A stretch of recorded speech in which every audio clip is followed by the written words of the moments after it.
Welcome to the Course Creators Podcast with course design expert Jenny Rice. Whether you're an experienced creator or just starting out, this podcast helps build courses that resonate, transform, and make an impact. Each episode, we'll explore strategies and tips to help you create engaging, successful courses. Let's dive in. Hi, this is Jenny Rice with Course Creators Podcast. I'm so excited about our guest today. We've got Marcus Manderson, also known as Dafingas. Welcome, Marcus. Glad to be here. Thank you, Jenny, and thank you for having me on your show. Yeah, I'm so excited to hear more about you. So why don't we start? Tell me a bit more about yourself and your background. Yeah, so it was the first 30 years. I wasn't too glamorous. Well, it is. I used to play in church. I was a musician, piano and Hammond organ. Grew up studying music, went to school for music, met my lovely wife in college. We got married while in college, and yeah, I was at JMU, studied music, got a music degree from there, and then went on to get a master's from Full Sail University. And then I work full-time at an international nonprofit that you might have heard of called National Geographic by day, doing technology, AV, IT work. And then by night, freelance music composer for independent films, for movie trailers, for getting music. I do sync licensing, which is getting music into TV and films and video games and ad campaigns. So all music-related things that I do by night. So that is a quick spiel. Yeah, very exciting. So music's in your blood then, right? Yeah, Yeah. it's definitely Yeah. in my veins. Yeah. I talk to a lot of music people because it would be my dream. My dream career would be in music if I could. People say that music just comes naturally, it's just part of their innate being, like they just get it, right? Is that Yeah. true? Yeah. For some people, I think you can learn. But for some people, it seems like it's in them, like they can't get away from it even if they tried. Right. You're singing always in your head kind of thing too, right? Yeah, So, and yeah. you do really unique things with your courses you offer. So tell me a little bit more about them and what transformation you provide for your music learners. Yeah, so the courses, I just started doing like these online workshops or in-person workshops when the pandemic hit maybe a year or two ago.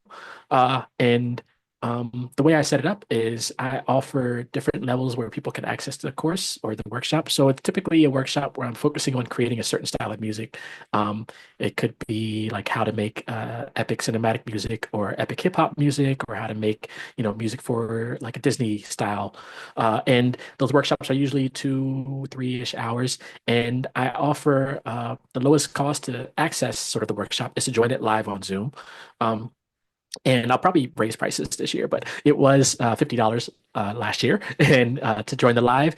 And then I record the live, and then I edit it to actually sell it on the website, on my website. So I sell it, do a 1 week launch sale, usually around $97 or $100, depending on how I'm feeling. And then after the launch sale of a week, the normal price usually ranges around 150, 147-ish. So you have the different levels. The cheapest way to get in is to get the live. And people who get the live also get access to the recording. For the most part, I believe. So I'm thinking of raising those prices, maybe going up to 75 or 97 for the live, and then Right. Scaling the others as needed for the recording. Right. But yeah, that's the current process. And what a benefit they get from working with you live, hearing you, working with you, asking questions in the moment, right? Which is a real benefit to music learners.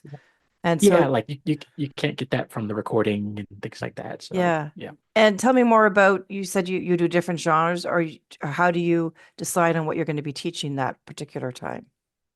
Sometimes it's based on projects I'm working on. So let's say if I'm scoring a film, I might ask the director, like, hey, I would like to do a workshop based on some of the music I'm making for this film. That way I can use that as content. It's usually based on music that I'm making anyway. So if I'm working on another project, I can try to record it or do a live workshop if I get permission from the company that I can talk about it or post about it or make some other income from it. And then the other side of it is once I have a number of courses and things, I also offer sample packs and some resources. I can put them together in bundles, which would almost be like a course, but I could say, hey, here's my horror music bundle, which will have courses on how to make like scary music, but it will also have some sounds that I use and created, inspired by, scary sounds and things, and maybe some other resources. So I can put these bundles together, and now I can offer those at a higher ticket price, like, 300-ish or whatever I Right. decide for a bundle. And then you can go down the rabbit hole and do like an all access pass. You pay, one-time fee, get access to everything. So there's different levels once you start building that catalog of Right. products and services. That's great. And so who would typically be a person that would come to these live events? Typically for the music side, music creators, so Music creators, composers. Okay. composers, producers, people who make music, people who are interested in that specific style that I'm talking about. So I have different music communities I'm part of that I can reach out to. That I have my own newsletter of. We're about 1,000 so far right now That's in the great. newsletter.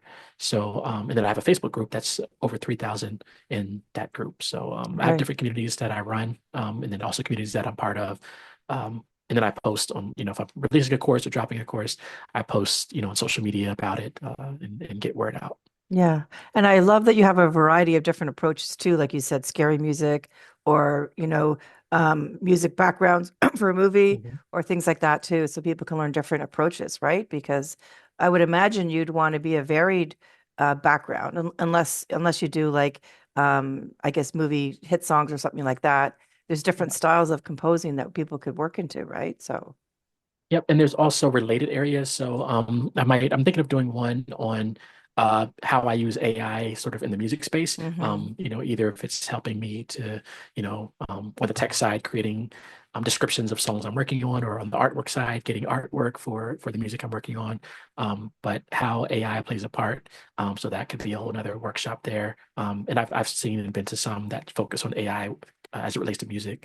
So there's other areas that could be similarly related. I also did a course that was on networking from a music perspective, going to Mm, music conferences, and sharing my insights, how I approach networking, both online and offline, like sending LinkedIn messages or Instagram DMs to music executives at companies or artists that I right. want to work with, um, and then I have along with that a sort of script that I sell of that I use like some scripts for networking, like 15, 20 different messages, and templates that people can use to Right.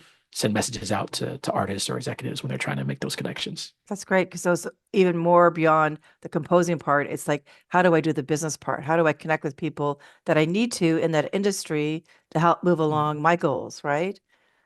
Yeah. So Yeah. it's so funny. I did a post on LinkedIn and I did it on Canva, and the AI allowed me to do some background music, and it was so much Yeah. fun. I mean, obviously, it was very simple, but it was such a great way to sort of say, what kind of music do I want to hear? And the AI actually did it for me. It was pretty cool. So I Yeah. imagine there's a lot more sophisticated tools out there that, you can work with. So Yeah, yeah. very AI is a whole different conversation, but there's a lot of technology out there. There's, I think, at this point, over 20,000 AI uh, really, software that people can use. Some of it's embedded in programs we use, like obviously Google has their Gemini, Zoom has AI built in. If your companies use Salesforce, there's AI yeah. there. So, but yeah, there's 20,000 plus and probably thousands more being added daily, if not more. Wow, So, that's amazing. yeah, It is such yep. a neat technology that we could all benefit from, right? So. Mhm. So you're unique in your offering because you look for a theme, a scenario, an approach, and then you get people to come in live. So talk a little bit more about any challenges you had in facing that type of model, whether it's bringing people in, it's identifying what your content is, et cetera, et cetera. I think our listeners would really like to hear more about that. Yeah, the hardest part for me was figuring out how the technology side, like on the logistics, setting up. I literally would, for about a year and a half, maybe even closer to 2 years, I was trying to figure out how do I go live with the equipment I had on hand, and I would sit down and try to mess around with different settings. I use OBS, or if I'm going, I might sometimes do Zoom directly, but I was trying to figure out these settings, and I would spend an hour, 2 hours, and it would take so much time away from music projects that I had to work on. I was like, I can't do it right now, and then a couple months would pass by, then I would revisit it, and it was like that for about 2 years. And then I don't know, something clicked one day, or maybe it was a combination of the last, year and a half, 2 years trying different settings. And then all of a sudden, like something clicked and I figured out a format for myself that worked. Using the software that I have, and I have like a Logitech Brio camera, and this microphone is a PreSonus Revelator microphone for like podcasts and things like that. So that was sort of the hardest part, is figuring out the logistics. Because I've always wanted to do it, and in my mind, it doesn't matter for the live if one person shows up or 200 people show up, because I'm going to record it anyway. So why not try to um, monetize the Right. recording? Yeah. Um, Well, have So that the hardest was engagement the too, right? logistics. Yeah. Have that Yeah, engagement when yeah. people come live, which is great, which makes sense too, because yours is a Yep. bit more complex model. It's not like you're doing one and done. You're doing multiple things to attract more people in and then doing post recording sales too, right? Yeah. So, which is pretty exciting. So that was really interesting. So as we end our podcast, any tips you might have for other potential course creators, whether they're in the music industry or maybe something else? I think you provide really good Um, insight you can help them with. this is unfortunately not evergreen, but something that is highly relevant for the time of this recording and the time that this airs. Um, because I've seen some people try to capitalize off of right now what's happening. We have some fires happening in California, so hearts go Yes. out to Yes. those being affected. And I've started seeing some people offer um, courses, at discounts and selling, giving the proceeds to those victims and things like that. I wouldn't suggest going down that route, but I would suggest bringing some of your humanity into it. So, for example, if you already have a course, offering your course or maybe a module from your course for free to people out and that are affected. If you can't donate, like if you don't have funds to donate, but you have courses, you have products, you have services that you can offer to people being affected out there at no charge. Maybe if it helps out one person during this time of difficulty. So on the broader scale, I would say keep um, uh, mindful of what's happening around the world. And right now might not be the best time to try to capitalize off of selling, courses or bundles or discounts because, of what's happening, at least in the US, especially if most of your clients or customers are based in California. Um, Right. so just consider that, and maybe someone will see it out there, or they'll at least see the gesture and appreciate it and take advantage of it. So that I think is what's coming to mind right now, only because of what's happening. Yeah. Is Yeah. be aware of what's happening. If there's a way that you can align your business objectives, but not like entirely selfishly just for income, but to help out people if they need it. And if there's a way you can do that with your course, or by offering things that you offer, Yeah. uh, try to offer that service to people in need. Yeah. I love that. I love that it's not just about taking, it's about really giving. And when you're Yeah. giving, it's such a beautiful circle anyway, especially those in need, whether it's like I said, the California fires or anything else that's near and dear to your heart or you feel called to help with is give back, right? And I Yeah. think if we all did that, wouldn't the world be a different place, right? It would be. Yeah. Yeah, Yeah. yeah, yeah. Sometimes I've read articles about how crisis can bring people closer together. And while it's Mhm. hard, there's can be some good in it, which is nice to see some love and some sharing that can happen from these things. So Yeah. what a good way to end this podcast on a positive note to saying it's not just all about making money. It's not all just about, what you're giving out there, but it's about how you give it and who you give it to and how you help other people too, Yeah. which is really, I think, really important. So thank you for that. Yeah. Yeah. You're welcome. Yeah. Well, Marcus, it's been great having you on my podcast. Really insightful, It's really been good great. ideas, and really appreciate you being here. Yeah. Thank you for having me. Glad to be here. And hopefully, one person, or more than one person, but at least one person got something from whatever gems you considered that I've shared here. Absolutely, absolutely, for sure. So this is Jenny Rice with Course Creators Podcast with Marcus Manderson, also known as Dafingas. I love that. That's like a really good one. Thank Thanks you. so much. Okay. Thanks for listening to the Course Creators Podcast. For more insights and to connect with a community of creators, join our Course Creator channel on The Great Discovery. We offer both free and premium memberships. Check the link below. Until next time, keep creating, inspiring, and transforming lives.